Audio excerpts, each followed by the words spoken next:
Al-Faruqi media, only Islamic releases.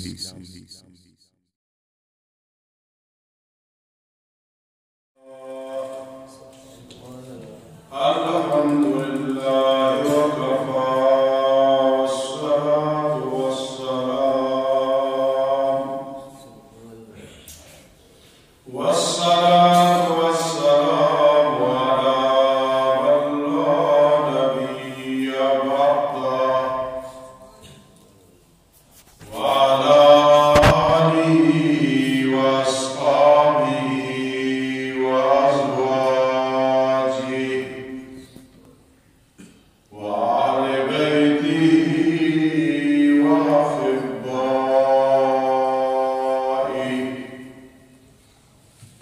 أما بعد فأعوذ بالله من الشيطان الرجيم. بسم الله الرحمن الرحيم.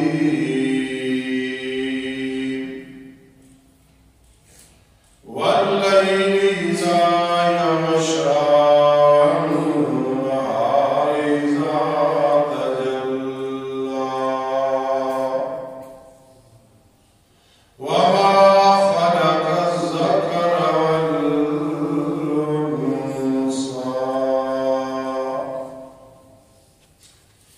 إن سعيكم لشتى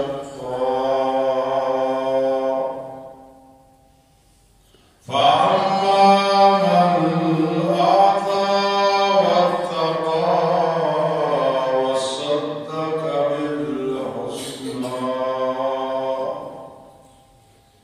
فسنيسره لليسرى وأما من بخل واستغنى وكذب بالحسنى فسنيسره للعسرى وما يغني عنه ماله إذا تردى إن علينا للهدى وإن لنا للآخرة والأولى. صدقت يا رب العالمين.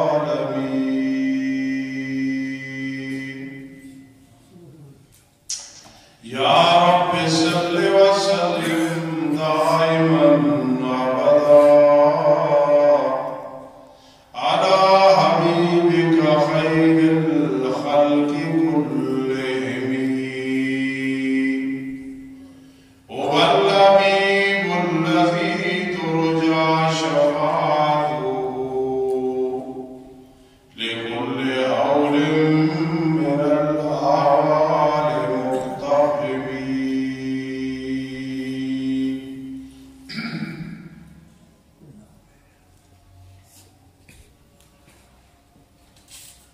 محترم سامعین کرام اور میرے عزیز طلبہ کرام، طالبات اور معززہ و موقرہ ماں و بہنیں، اہل ایمان، اہل اسلام، تمام مکاتب فکر، سابقہ جمعہ اور یہ جمعۃ المبارک شان صدیق اکبر رضی اللہ تعالیٰ عنہ کے موضوع پہ پڑھا رہے ہیں، اور یہ خطباء مقررین، واعظین، مبلغین سب کا فرض ہے بیان کرنا اور سننا، پھر صدیق اکبر رضی اللہ تعالی عنہ کے ساتھ محبت کا ثبوت دینا اور ان کے نقش قدم پہ چلنا، انشاءاللہ العزیز اس مقصد میں کامیابی ہوگی، اللہ راضی ہوگا۔ 30واں پارہ سورۃ اللیل، اس کے بعد سورۃ الضحیٰ ہے۔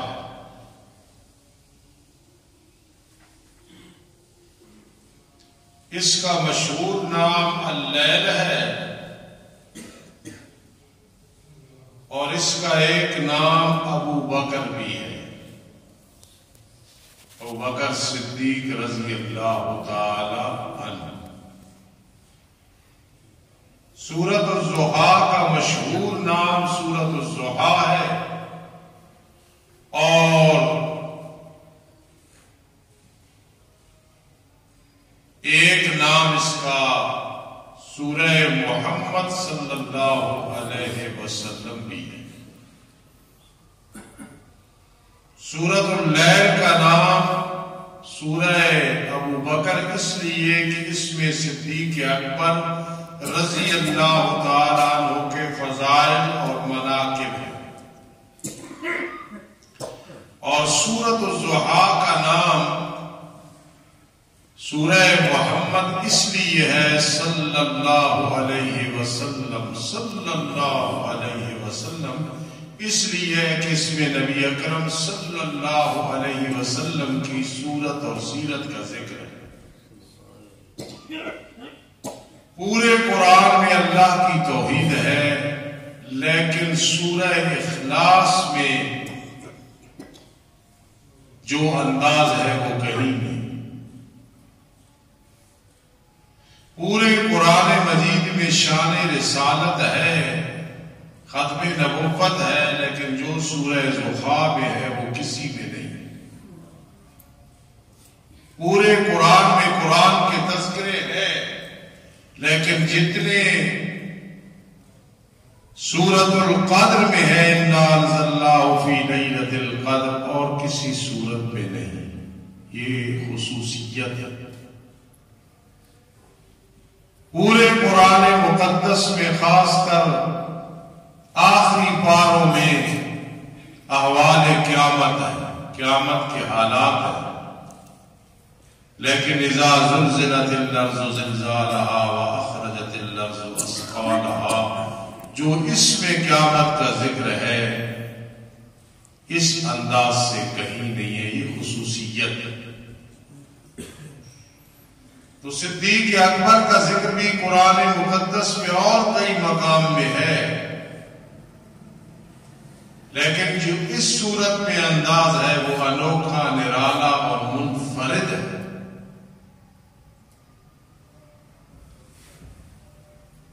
اور اس کی سب سے بڑی وجہ یہ ہے کہ صحابہ کرام رضی اللہ تعالیٰ عنہ عمل میں ایسے منفرد نظر آتے ہیں، ایسے اکیلے اور نمایاں اور عجیب نظر آتے ہیں اپنی زندگیوں میں قرآن حدیث کے حوالے سے، کہ وہ ایک منفرد شخصیت ہے۔ 100 علماء ہو، کچھ علماء ہمارے اکابرین کی طرح تو منفرد نظر آتے ہیں، بہت سارے دوست ہوتے ہیں لیکن کچھ دوست منفرد نظر آتے ہیں، بہت سارے حاجی اور نمازی ہوتے ہیں، کچھ حاجی اور نمازی منفرد نظر آتے ہیں۔ صحابہ کرام رضی اللہ تعالی عنہ وہ نمایاں نظر آتے ہیں، کوئی صدیق ہے، فاروق ہے، عثمان ہے، علی ہے رضی اللہ تعالی عنہ۔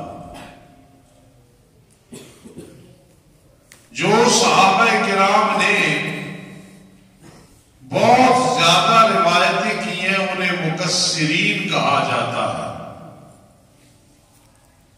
وہ سارے صحابہ کرام میں 7 قسم کے لوگ ہیں جو مقصرین ہیں۔ میں قربان جاؤں کہ امام بخاری رحمہ اللہ تعالی آخری جو حدیث لائے ہیں اس کے راوی ابو ہریرہ رضی اللہ عنہ، جنہوں نے 5000 سے زیادہ حدیثیں روایت کی ہیں، ایک شخص۔ تو صحابہ کرام منفرد، نمایاں، انوکھے، نرالے، چمکتے دمکتے یکتا نظر آتے ہیں۔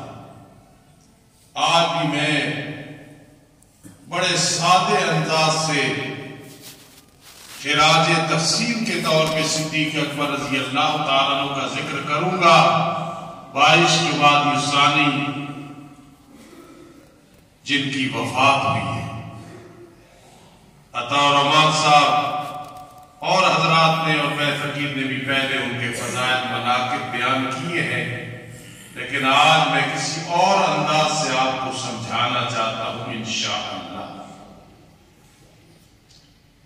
ایک عالم نے بیان کر رہا ہوں مسئلہ نماز کا تو وہ تمہید شروع کرتا ہے، والدین کے حقوق کا تو تمہید شروع کرتا ہے،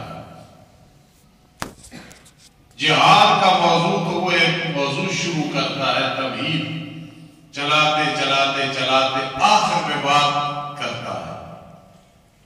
وہ جس کے لیے تمہید چلاتا ہے تو وہ تمہید میں سمجھاتا ہے اس بات کو کہ اس کو سمجھنا سمجھنا سمجھنا، آپ کو میری بات سمجھ آ جائے گی۔ قربان جاؤں صدیق اکبر رضی اللہ تعالیٰ عنہ کی عظمت میں، آپ پورے قرآن میں دیکھیں یہ مقام صرف صدیق اکبر کو ملا ہے، یا پھر ان کی بیٹی میری ماں عائشہ صدیقہ رضی اللہ تعالیٰ عنہ کو ملا ہے۔ اللہ نے ایسی تمہید باندھی ہے کہ اور کہیں نہیں باندھی۔ تمہید چل رہی ہے چل رہی ہے چل رہی ہے، خوب بیٹھ گئی دل میں بات، اب اصل بات ہے۔ جس طرح کہا جاتا ہے کہ لوہار کی بھٹی میں جب لوہا گرم ہو جاتا ہے، تپ جاتا ہے، ہیٹ اسے پہنچ جاتی ہے، سرخ ہو جاتا ہے، تو پھر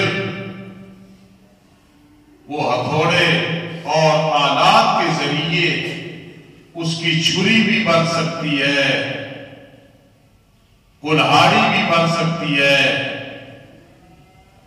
اور آلات بھی بن سکتے ہیں۔ ہے لوہا، لیکن اب جو چاہو اسے بنا۔ تو تمہید میں بھی ایک لوہے کو گرم کیا جاتا ہے، ایک تبش پیدا ہوتی ہے، پھر جو ضرب لگا وہ بات سمجھ آ جاتی ہے۔ اور مقرر خطیب کی تقریر بھی تمہید پہ منحصر ہوتی ہے۔ تمہید پہ محنت کر لیں۔ سرائے عالمگیر میں ایک عالم تھے مولانا عبد المجید رحمہ اللہ تعالی، بہت بڑے عالم بھی تھے، ولی بھی تھے اور عامل بھی تھے۔ تو وہ فرماتے تھے کہ میں قاضی شمس الدین علیہ رحمت کا ایک درس سن لوں تو میرے 6 مہینے کی تقریریں بن جاتی ہیں۔ کیوں؟ کہ قاضی صاحب کی تمہید اور ایک ایک بات میں اتنا علم ہوتا ہے کہ آگے 6 مہینے کی ہماری تقریریں بن جاتی ہیں۔ میں ایک مدرسے میں پڑھتا تھا، زور کے بعد قاضی شمس الدین علیہ رحمت کی تقریر تھی، جلسہ تھا۔ قاضی صاحب نے یوں تقریر شروع کی، کیونکہ اصل میں یہ ہمارے اٹک کے ہیں۔ قاضی شمس الدین علیہ رحمت کا علاقہ بھی میرا علاقہ، میرا پنڈ اور ان کا تقریباً 50-60 کلومیٹر کا فاصلہ ہے۔ بڑی جگہ کا نام ہے جہاں قاضی صاحب کے آباء و اجداد ہیں، اور ہماری تحصیل میں مسجد دارے والی ہے، اس میں 18 سال قاضی شمس الدین علیہ رحمت نے پڑھایا ہے۔ تو قاضی صاحب تقریر کے لیے گئے ہوئے تھے، جب گجرا والے آ گئے تو زور کے بعد تقریر شروع کی اور فرمایا میں کوئی مقرر خطیب نہیں ہوں، صرف 3 مسئلے سمجھاؤں گا۔ اور وہ 3 مسئلے بھی ایسے تھے کہ شاید آج میں وہی مسئلے 3 لے کے بیٹھ جاؤں اور سمجھانا شروع کر دوں تو کم از کم مہینہ لگ جائے گا۔ علمی باتیں تھی۔ تو رب کائنات اتنی بڑی تمہید بعد کے آپ خیال کرنا سمجھانا کیا چاہتے ہیں؟ صدیق اکبر کا مقام۔ دیکھو نا، ایک آدمی بات کرتا ہے، یار بات سن، فلاں نے ایسے کیا، فلاں نے ایسے کیا، فلاں نے ایسے کیا، خیال کر پھر تو بھی کرے گا، اچھا رہے گا یا برا رہے گا۔ آخر کوئی اہمیت ہوتی ہے کہ آدمی مثالیں دیتا ہے، مثالیں دیتا ہے، مثالیں دیتا ہے، باتیں سمجھاتا ہے، پھر آخر میں بات کرتا ہے۔ جب کرتا ہے اس بات کی بڑی اہمیت ہوتی ہے۔ بس رحمان بیٹا بیٹھ جاؤ، ادھر بیٹھ جاؤ۔ رب کائنات نے بات کرنی تھی کہ صدیق اکبر کی بڑی عظمت ہے، سبحان اللہ، لیکن بات کہاں سے شروع کی ہے؟ بس آپ نے یہ ذہن میں بٹھانا ہے کہ بات کہاں سے چلی، اللہ کیا فرما رہے ہیں اور آخر میں کیا فرماتے ہیں۔ اللہ پاک ہدایت دے۔ میں رات تفسیر کبیر کا مطالعہ کر رہا تھا، امام رازی رحمہ اللہ کی تفسیر کبیر جو علماء بہت پسند کرتے ہیں، عربی میں ہے، ہمارے مدرسے میں ہے، الحمدللہ۔ اللہ ہدایت دے ان لوگوں کو جو صدیق اکبر کے دشمن ہیں، رضی اللہ تعالیٰ۔ جتنے فضائل صدیق اکبر کے ہیں، جھوٹ بول کے کئی بدبختوں نے وہ سارے حضرت علی رضی اللہ تعالیٰ پہ سیٹ کیے، صرف بغض۔ حالانکہ حضرت علی کا اپنا کوئی مقام کم ہے؟ ہمارے دل میں حضرت علی کی جو محبت ہے، چچا زاد بھائی ہے نبی علیہ السلام کے، داماد ہے، کاتب وحی ہے، مجتہد ہے، اجتہاد کرتے تھے۔ ابو حنیفہ رحمہ اللہ انہی کے نقش قدم پہ چلے، امام بخاری رحمہ اللہ انہی کے نقش قدم پہ چلے، کاتب وحی ہے۔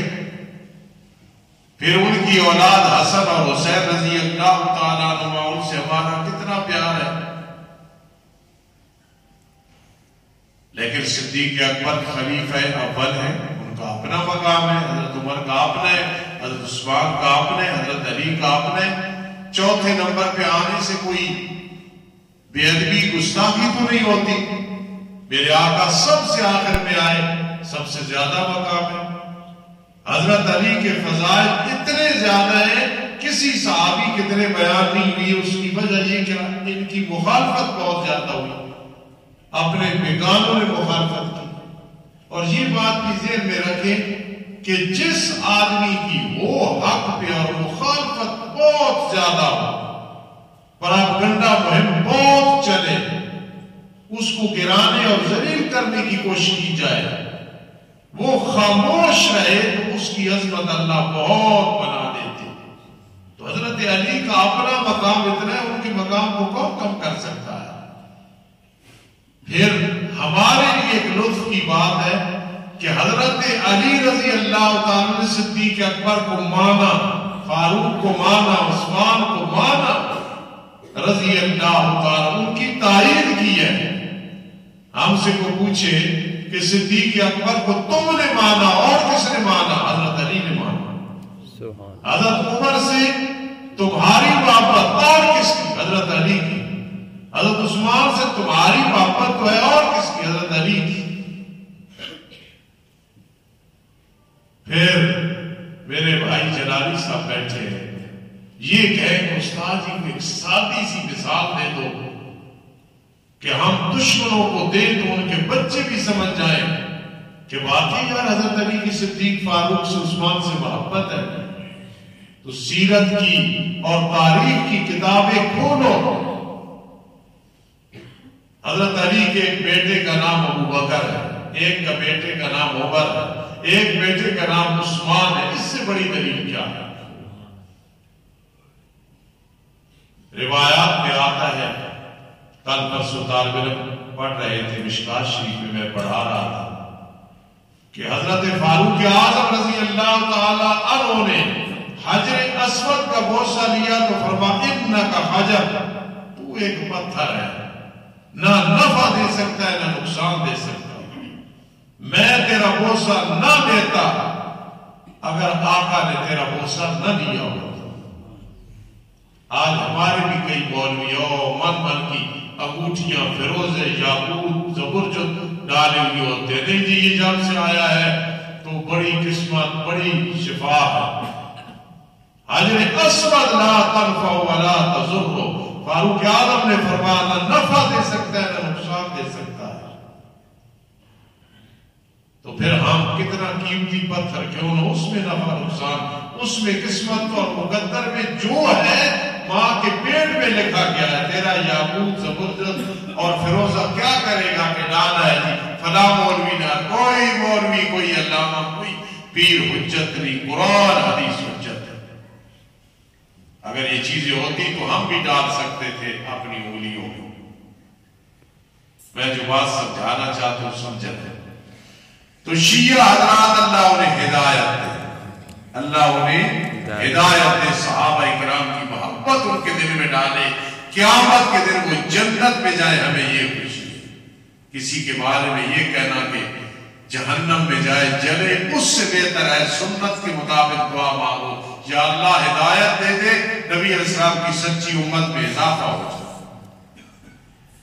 تو شیعہ حضرات کیا کہتے ہیں, نہیں یہ روایت غلط ہے, اصل میں حضرت علی تھے, انہوں نے حجر اسود کا بوسہ لے کے فرمایا تھا تو پتھر ہے, نفع بھی دے سکتا ہے نقصان بھی دے سکتا ہے. اس لیے ہم شیعہ حضرات بڑی بڑی انگوٹھیاں ڈالتے ہیں, کیونکہ حضرت علی رضی اللہ تعالیٰ عنہ نے حجر اسود کو کہا تھا تو نفع بھی دے سکتا ہے. حالانکہ یہ جھوٹ, یہ کوئی بات نہیں. بات فاروق اعظم کی ہے, اور وہ بھی یہ ہے کہ نہ تو نفع دے سکتا ہے نہ نقصان دے سکتا ہے. کہاں لے گئے؟ تو اس صورت میں بھی مفسرین نے لکھا آخر میں جو صدیق اکبر کی عظمت ہے, شیعہ حضرات کہتے ہیں یہ نہیں حضرت علی کی رضی اللہ. حالانکہ یہ تعریف ہے جھوٹ ہے, ان کی تعریف ہے ہی ہے. قرآن میں کئی مقام ہے, تراہم رکعن سجدا انما نطعمکم لوجہ اللہ یؤتون الزکاۃ. بڑی تعریف ہے, لیکن جو جس کی ہے وہ ہوگی, ہم اپنی طرف سے کچھ بھی نہیں کر سکتے. آپ دیکھیں, آپ کا ایمان بھی تازہ ہوگا, میرا بھی تازہ ہوگا, اور قبر کا سامان ہوگا.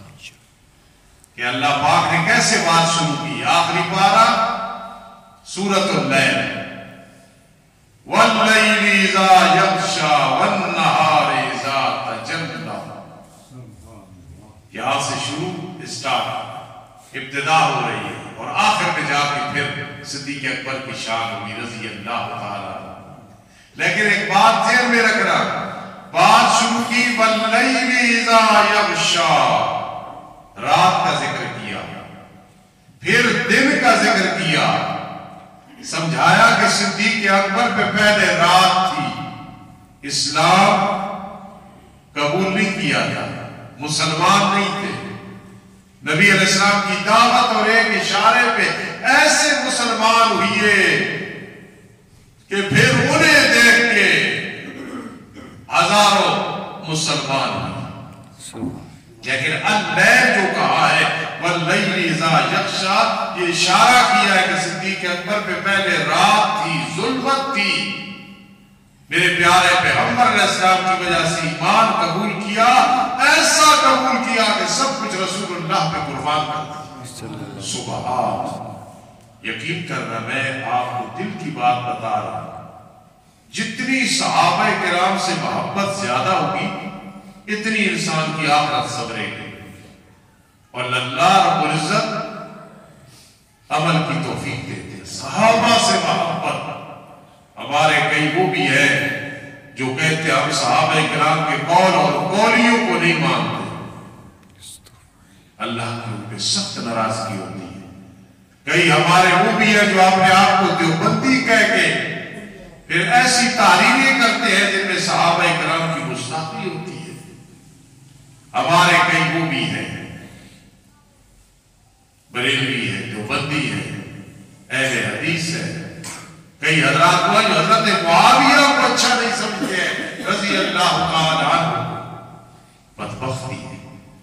تو دیکھنا قرآن نے کہا وَاللَّيْلِ إِذَا يَغْشَىٰ، قسم ہے رات کی جب رات چھا جاتی ہے، چل وَالنَّهَارِ إِذَا تَجَلَّىٰ، قسم ہے دن کی جب دل روشن ہو جاتا ہے۔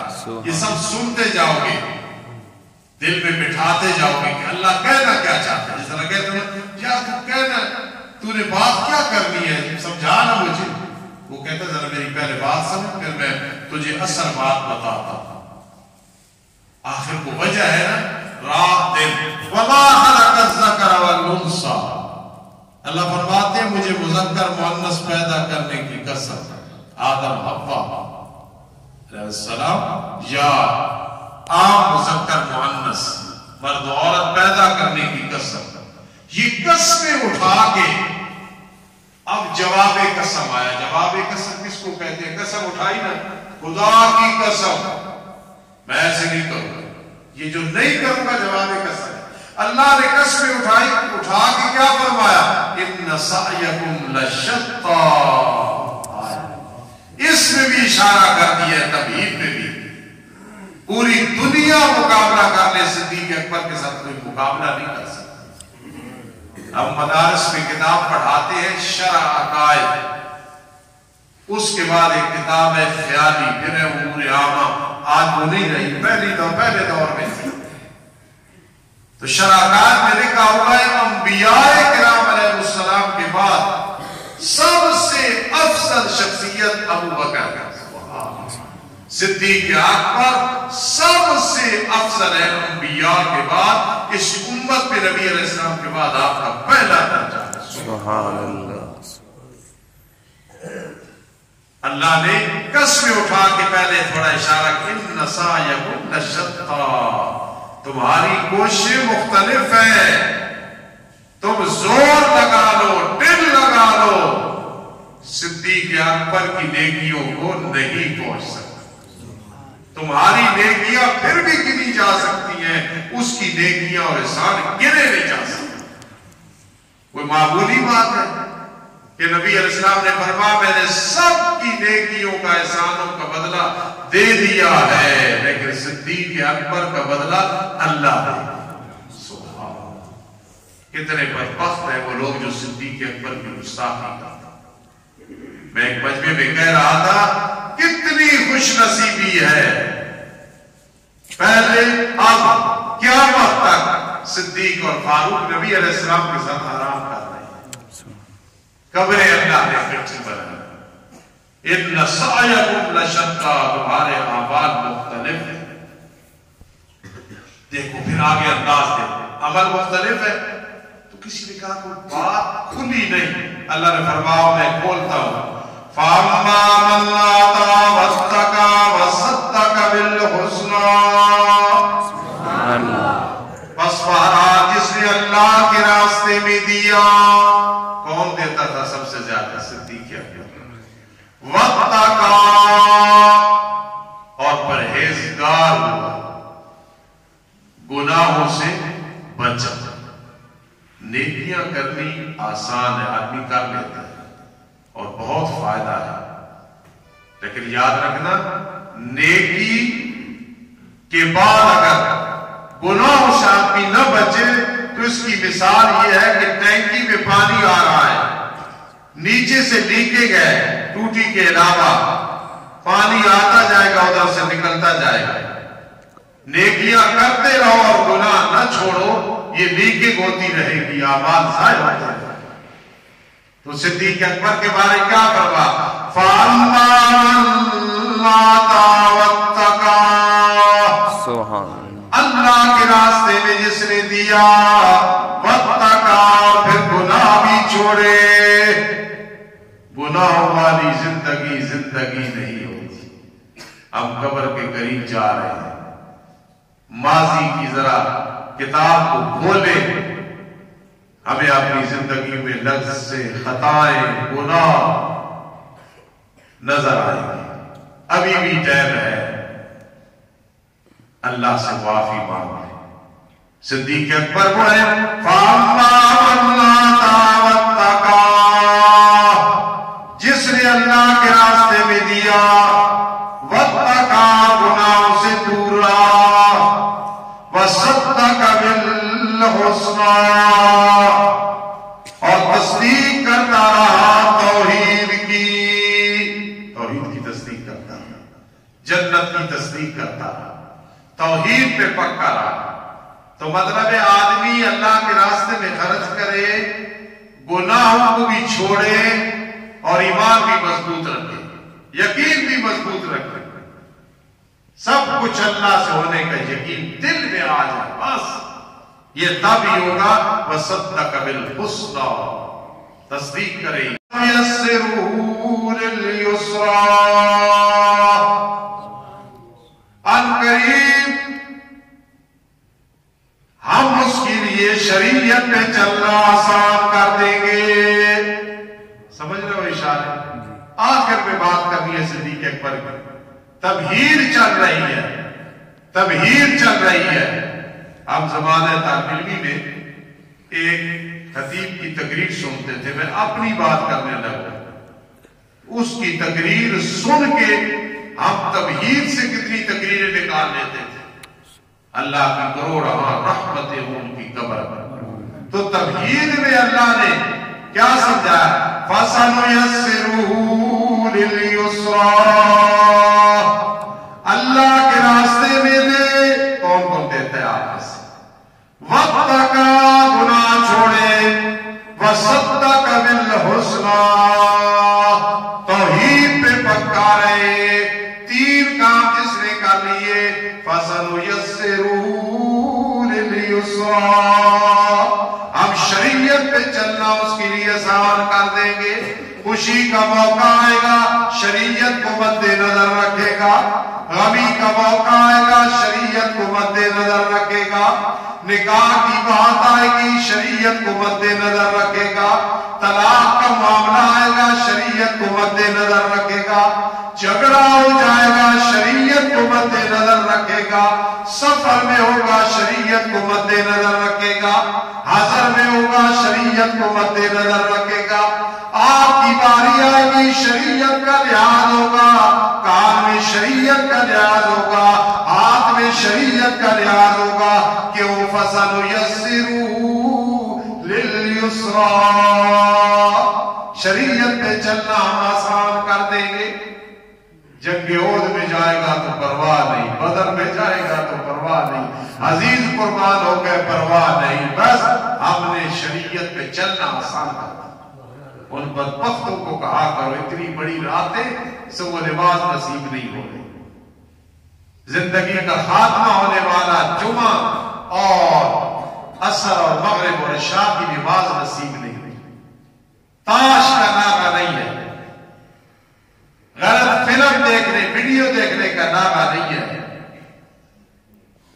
سگریٹ پینے کا نعرہ نہیں ہے, شراب پینے کا نعرہ نہیں ہے, بدماشی کا نعرہ نہیں ہے, نماز یاد نہیں ہے. اصل میں یہ کیا ہے؟ اللہ کی ناراضگی ہے. اللہ جس پہ ناراض ہوتے ہیں شریعت پہ چلنا مشکل ہو جاتا ہے. میں نے جو الحمدللہ داڑھی رکھی ہوئی, آپ داڑھی والے حضرات بیٹھے ہو, کتنی عزت کی ہم زندگی گزار رہے. داڑھی کی وجہ سے کسی نے نکالا ہے, کسی نے توہین کی ہے. جاہل بھی ہو اور داڑھی سفید ہو تو ہر کوئی بزرگ کہتا ہے. لیکن یہ بات سمجھ آ جائے کہ جب اللہ کا بن جائے گا فَسَنُيَسِّرُهُ لِلْيُسْرَى ہم شریعت پہ چلنا اس کے لیے آسان کرتا ہے. لیکن بات تب سمجھ آتی ہے جب ضد ہو ساتھ، ضد کا ذکر، رات دن کا ذکر ہوگا، رات سمجھ آئے گی، سچ جھوٹ کا پتہ ہوگا، پھر سچ بولے گا، یہ جھوٹ لعنت ہے اور سچ رحمت ہی رحمت ہے، ایمان اور کفر پتہ ہوگا، یہ کافر ہے یہ مومن ہے، فرق تب پتہ چلے گا۔ صدیق اکبر کی طرف اشارہ ہو گیا، اب جو ان کے متضاد ہے اس کا ذکر سنو۔ وَأَمَّا مَنْ بَخِلَ وَاسْتَغْنَىٰ، جس نے بخل کیا، بخل کہتے ہیں جہاں خرچ کرنا نہیں کیا، بیٹے کو وراثت سے دے دیا، بیٹی کو محروم کر دیا، یہ بخل ہے۔ یاروں پہ خرچ کر دیا، اپنے گھر والے بھوکے ہیں، یہ بخل ہے۔ پولیس اور جگہ ٹیکس والوں نے کھا لیا، لیکن طلباء اور مجاہدین اور بیوہ اور یتیم اور مسکین کا حصہ نہیں رکھا۔ وَأَمَّا مَنْ بَخِلَ، بالکل ضد ہے، متضاد ہے صدیق اکبر کی کہ وہ دیتے تھے۔ وَأَمَّا مَنْ بَخِلَ، جس نے بخل کیا۔ بخل ایک درخت ہے کہ جب آدمی اس کی ٹہنی کو پکڑ لیتا ہے تو جہنم میں پہنچ جاتا ہے۔ بخیل آدمی کے ساتھ آدمی دوستی نہ رکھے، بخیل کے ساتھ رشتہ نہ کرو، بخیل کے ساتھ دوستی نہ رکھو۔ وَأَمَّا مَنْ بَخِلَ، جس نے بخل کیا۔ وَاسْتَغْنَىٰ، لاپرواہی کی، پرواہی نہیں ہے، یا زکات دے نہیں، عشر نہیں، مجھے ایک گھر بتا دو کسی امیر کا، وزیر کا، مشیر کا جو عشر صحیح نہیں دیتا، زکات نہیں دیتا اور وہ سکون میں ہو۔ میں لکھ کے دیتا ہوں کہ وہ سکون میں نہیں ہو۔ اگر سامنے نظر آئے گا پوچھو، رات کو گولیاں لے کے سوتا ہوں، ذلیل ہو رہا ہوں، لاپرواہی کرنے والا۔ وَكَذَّبَ بِالْحُسْنَىٰ، توحید کو جھٹلایا، جنت کا انکار کیا، جنت کو نہیں مانا۔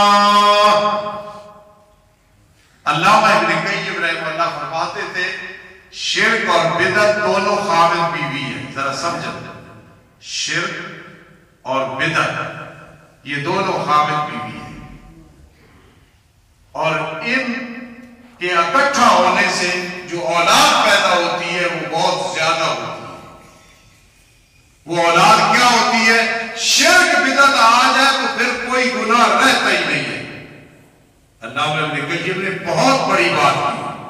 علامہ ابن قیم کی ایک عادت تھی، اپنے استاد کا ذکر بہت کرتے تھے، میرے استاد، میرے استاد، میرے استاد، میرے استاد، ہر دلیل میں میرے استاد نے یوں کہا، میرے استاد نے۔ علامہ ابن تیمیہ رحمہ اللہ تعالی، اور علامہ ابن تیمیہ وہ تھے جو مسجد غیر آباد ہوتی تھی وہاں جا کے پیشانی کو رگڑ کے کہتے تھے یا اللہ مجھے دین کی خدمت کے لیے قبول کرنا۔ جس طرح حضرت شیخ القرآن مولانا غلام اللہ خان رحمہ اللہ عمرے اور حج پہ جاتے تھے نا، صفا پہ کھڑے ہو کے بیت اللہ کو دیکھ کے اپنی زبان میں فرماتے تھے اپنے انداز میں، یا اللہ یہاں میرے پیارے پیغمبر نے توحید بیان کی ہے، مجھے بھی توحید کے لیے قبول فرما۔ تو علامہ ابن قیم اللہ نے ان سے بڑا کام لیا، اپنے استاد کے بعدت اور استاد کا ذکر خیر اور دعائیں کرتے تھے۔ اللہ نے اس کی زبان سے کیسی حکمت کے باتیں نکلوائی کہ جو مشرک ہوگا، بدعی ہوگا، اس کے بارے میں نہ کہو، خیر نہیں ہوگی۔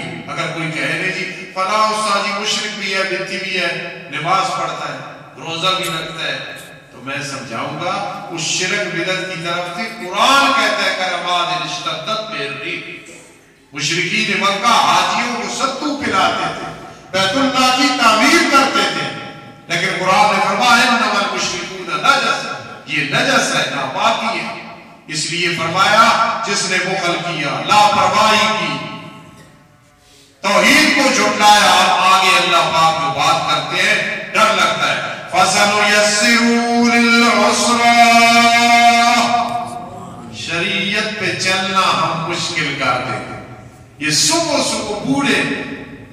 بزرگ جماعت اللہ اکبر امام سے پہلے پہنچے ہوتے، یہ صبح صبح طلبہ کرام کلاسوں میں بیٹھے ہوتے، آپ نوجوان صبح صبح مسجد میں آ جاتے ہیں۔ کیوں آتے ہیں؟ اس لیے اللہ راضی ہے، فَسَنُيَسِّرُهُ لِلْيُسْرَى، شریعت پہ چلنا آسان ہے، اور جو شریعت پہ نہیں چل رہا اسے یہ قرآن کی آیت سناؤ، فَسَنُيَسِّرُهُ لِلْعُسْرَى، جس پہ ہم ناراض ہوتے ہیں، سردیوں میں وضو کرنا مشکل لگتا ہے، گرمیوں میں روزے مشکل، رات عشاء کی نماز مشکل، صبح کی نماز مشکل، سچ بولنا مشکل، ادب کرنا مشکل، ماں باپ کو مٹھیاں بھر کے سونا مشکل۔ نوجوانوں یہ بات اتفاقاً نکل گئی، آپ ناراض نہیں ہوتے ہو میری سخت بات سے بھی۔ جس کے ماں باپ زندہ ہے اور اسے کوئی عذر نہیں ہے، ماں باپ کے ساتھ رہ رہا ہے یا قریب ہے، 24 گھنٹے میں اگر ماں باپ کو مٹھیاں نہیں بھرتا، پاؤں پہ ہاتھ نہیں رکھتا، صرف ہاتھ پہ، اور دعائیں نہیں لیتا، دعوے سے کہہ دینا کہ استاد فاروقی کہتا ہے وہ بدقسمت ہے، اس کو بدبخت کہتا ہے۔ ماں باپ ہیں، مٹھیاں نہیں بھرتا، دعائیں نہیں لیتا، جی جی نہیں کرتا، یاد رکھنا بدبخت ہے۔ فَسَنُيَسِّرُهُ لِلْعُسْرَى، جس پہ ہم ناراض ہوتے ہیں، شریعت پہ چلنا پڑتا۔ نوجوان داڑھی رکھ لیا، استاد جی فی الحال نہیں، بڑا مشکل تھا، فی الحال یہ جو فی الحال نہیں ہے نا، یہ اللہ ناراض ہے۔ نیکی کو جی چاہے اور خوشی سے کرے، فَسَنُيَسِّرُهُ لِلْعُسْرَى، اللہ ناراض ہو تو شریعت پہ چلنا مشکل ہو جاتا ہے۔ کوئی بھی کہے زکوٰۃ کس طرح دوں جی، عشر دینا بڑا مشکل ہے جی، وراثت دینی بڑی، تقسیم بڑی مشکل ہے جی، مال آنا ہو تو پھر داماد کو آدمی دے دے، استادی گوارا ہوتا ہے۔ اللہ راضی ہو، فَسَنُيَسِّرُهُ لِلْعُسْرَى۔ آگے اللہ نے فرمایا او مالدارو، صدیق کے مقابلے میں جب خرچ نہیں کرتے ہو تو اب دیکھو، وَمَا يُغْنِي مَالُهُ إِذَا تَرَدَّى، چودھری صاحب، ملک اور خان صاحب 1500 کنالوں کے مالک، 100 ایکڑ کے مالک، 100 مربع کے مالک، قرآن کیا کہہ رہا ہے؟ وَمَا يُغْنِي عَنْهُ مَالُهُ إِذَا تَرَدَّى، مال نہیں بچائے گا جب تم جہنم میں جانے لگے گا نا، اللہ کو مال کی کیا ضرورت ہے؟ قرآن کہتا ہے نُوَلِّهِ مَا تَوَلَّى، یہ تیرا مال تیرے ساتھ باندھ کے نا تجھے جہنم میں پھینکا جائے، پتا چلتا۔ اب آگے اللہ نے ایک بات کی، سبحان اللہ، سمجھا نا پہلے کہ صدیق اکبر کی آخر میں اللہ نے بات کرنی ہے، یہ سب توحید ہے۔ توحید کتنی اہم ہے؟ پھر اللہ کیا فرماتے ہیں؟ اِنَّا عَلَيْنَا لَلْهُدَىٰ، بے شک ہمارے ذمہ ہدایت۔ سبحان اللہ، قربان جب اللہ نے کیسا دعویٰ کیا ہے، جلالانہ انداز۔ آدمی اللہ کا بن جائے نا، ہم نہیں بنے، بن جائے تو پھر دل میں غنا آ جاتا ہے، زبان میں سچ آ جاتا ہے، آنکھوں میں سچ آ جاتا ہے، پھر کونوا مع الصادقین، سچوں سے پیار ہوتا ہے، پھر جھوٹوں سے پیار نہیں ہوتا ہے۔ قرآن کہتا ہے اِنَّا عَلَيْنَا لَلْهُدَىٰ، ہدایت کے دروازے، ہدایت کے دروازے، ہدایت کے خزانے ہمارے پاس ہیں۔ ہدایت دینے والا جی فلاں استاد کا شاگرد تو نماز نہیں پڑھتا، استاد آتی ہے، استاد نے راستہ دکھانا، فلاں پیر کا مرید ہے جی نماز نہیں پڑھتا ہے، فلاں حادثہ کی ماں نماز نہیں پڑھتی ہے۔ بدبختی ہے، قرآن کیا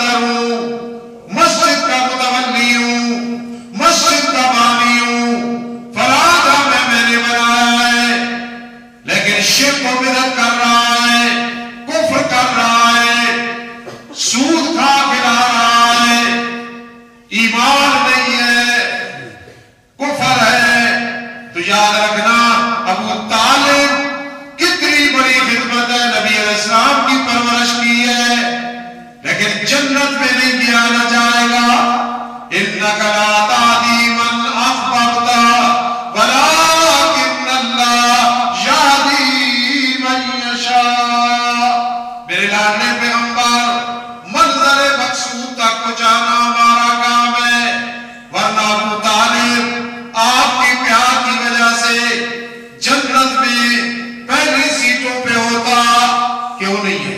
اِنَّ عَلَيْنَا لَلْهُدَىٰ، میرے آقا ہادی ہیں، راستہ دکھا رہے ہیں، قرآن ہادی ہے، راستہ دکھا رہا ہے، علماء ہادی ہے، راستہ دکھا رہے ہیں، لیکن پہنچا دینا منزل مقصود میں یہ اللہ کا کام ہے، یہ اس کے قبضہ قدرت میں ہے۔